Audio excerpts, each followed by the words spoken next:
Welcome to All Aboard Wisdom. You're back. I love it when you come back. We have so much to always talk about. Well, we're going to always hang out. And there's so many topics. And you know what? I say this all the time, but these ones that I'm really pulling out of the woodwork are the ones that I'm hearing from you, that these are topics you want to hear about. So, I mean, why would I talk about something you don't want to hear about? And if people out there want me to go into these topics, obviously there are things that need to be looked at, identified. And just remember, when you look at whatever my topic is, when you're fishing through and saying, okay, what's this one about? What's that one about? There's going to be so deep, much more that I'm going to be bringing up other things besides that topic. So don't just think, yeah, I don't know how much I'm into that topic. What you will get out of each one goes so far from the top of the floor to the very basement level and mezzanine section of things. You're going to get so many answers about so many things you didn't even think you were signing up for to get. So I just wanted to tell you today, we're going to do a very interesting show. I'm going to start it out with something, and then I'm going to end it with the same thing I'm starting it out with. It's on mothers. Ooh, mothers. Yeah, either we are so, lifted so high and they put us up on a little pedestal, or, we really get a bad rap for a lot of stuff. Everything that goes wrong, mom did it. Well, it's mom's fault. Well, just remember one thing. The first thing before I go into that, what I want to say is, if you're a mom, if you've ever been a mom, you are a mom, whether people treat you like a mom anymore or not, here's the bottom line, and something I would say is the Roxy rule of thumb. Roxy, these are hard things to say.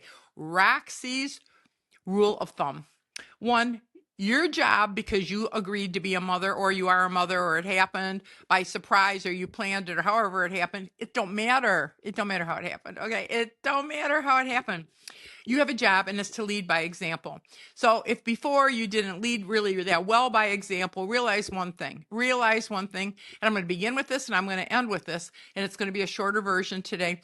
But remember this, as you know better, you do better. And depending what you were going through, and many women start to have children at a younger age, and sometimes it's almost like a kid having a kid. Okay, so just do realize that as you do know better, you can do better. You know better, you can do better. Lead by example. Also, you have to know your limits of what you're going to put up with as a mother. Because you're a mother, don't mean you put up with everything, that you are not a throw rug, or people wipe their feet on you, or they ever get to disrespect you or talk down to you. So that is a role. The only way anybody gets to the planet is to have a mother, and you did, and you birthed children into this world. You did a big thing, just for whatever that is. I want you to know that. Also, admit you're wrong when you're wrong, and quit trying to hold your own. Say, well, I'll never admit I'm wrong. For the love of God, we've all been wrong. We make mistakes, and it's not the worst thing, and you grow. Also, don't be suffocating your children. Don't suffocate them. And whatever you do, please, whatever, I say this in pleading, whatever you do, quit trying to buy your children so they'll stay with you forever. Quit making life so easy and comfortable, because you're the one who's afraid to be alone. I hate to say it, but in this world, women do outlive men, and sometimes women have lost their mate. And I mean, that is very, very sad, but it is what happens. I mean, why it happens that way, I don't know.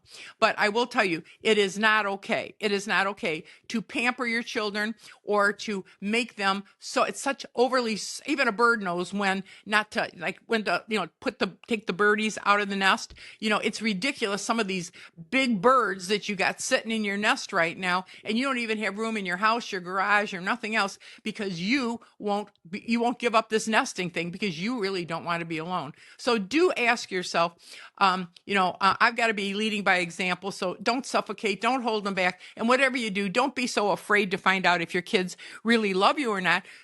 It'd be okay to quit buying their love, buying them this, buying them trips, buying them this, doing that, and then find out who really wants to be with you. Now, and to the main stuff of what I want to go into today is, there are different kinds of moms. You have to accept it. So don't get caught up or hung up. I wish I had that kind of a mom. Honey, you got the kind of mom you got.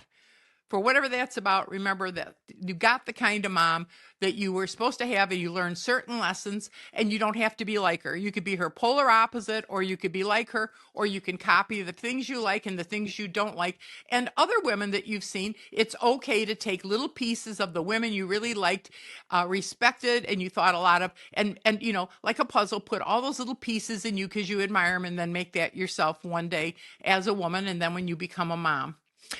The other thing is there are very free-spirited mothers, and there are very, I want to call them a dictator kind of mothers. There are some mothers that are very anal retentive, and there's very open-minded. I was one of the open-minded type of mothers, but when I made rules, I made rules. Now, there are some people, they really take the role to the point, and they get very, very serious, and their children can't enjoy life or themselves because they're just too darn serious. Learn to laugh with your children. Have a sense of humor, because people and your children will want to be around you more if you can laugh and enjoy life. Also, mothers yourself, don't get caught up in blaming at the time that you got pregnant. Well, I was so young. I wish I wouldn't have started that young. Look what happened to me. Because I'm going to tell you what, mothers who blame, I wish I didn't get pregnant, or I'm angry I got pregnant. Pregnancy happens because God let it happen. God, you know how many people have been trying to have babies and they cannot get the sperm and the egg to hook up? Any child that came into this world, mothers realize that was God wanted them here. And your job now and then is always to lead by example. So if you couldn't lead by example, get over your resentments, get over how upset you are and everything else. Don't live in the past, live in the here and now, and become a better example as a woman. So your sons or your daughters would, like I say, they want to spend more time around you. Quit using guilt on children. Please quit trying to use guilt. I haven't seen you. I haven't called. And then, when they do, oh, there you are, stranger. Oh, come on. Don't do this kind of stuff. Remember one thing, not every kind of child has to have its mother hooked with an umbilical cord, but there's something not healthy when a mother always has to have her children 20, 30 times a day. She calls them. What is it? What do you want? What do you need? What do you want? I mean, come on, even a bird has the smallest brain, and a bird, they call it a bird brain. You ever hear people say, oh, why are you a bird brain? Well, a bird has a very small brain, and a bird even knows when to say, hey, you know what? I'm going to take my kids out of the nest. I'm going to give them a flight lesson, and I'm going to teach them how to fly. And many mother birds, when they're doing flight day, they say when they're taking their little baby birds out to fly, they don't keep turning around saying, are you okay? How's your wing? Are you going to make it? They just look straight ahead and they say, fly like me. You've got it in you. I gave you wings. I gave you feathers. Learn how to fly. So that's another thing. And you know what? Realize that sometimes the issues that you have as kids, you did pick up some of the emotions and vibrations your mother was feeling when you were marinating in those 9 months in her womb. Okay, many women were going through a lot of things when they were carrying you, and some of the emotions that you have are not just your emotions, they were her emotions. As you get older as a son or as a daughter, it's okay to say, that's her, that was me. And how about saying, I understand. I maybe didn't like what was being said or done, but I understand and understood where she was coming from. Also, when you're raising kids, you have to accept, moms, that those teen years are going to suck. Anybody who says, oh, they're glorious, I don't care. I was the coolest mom, and I know a lot of people were the coolest moms in the world. They had home parties, they did this, they did that. There's no guarantee that you're going to have kids that think you're just ducky and fine. So do your best, enjoy it. But I will tell you, by the time they get to about 11, 12 years old and their hormones and, periods start up and all that, you're going to have a lot of emotional issues. Write it out and always be willing to talk to your kids. Parents and kids, don't do this thing where you quit talking to each other. Talk, be open, but you have to have respect. So that's my little segment on moms. There's a million different kinds of them. So again, neither one of you came in with a booklet on how to be perfect. Over and out. Hit like and subscribe. All about mothers.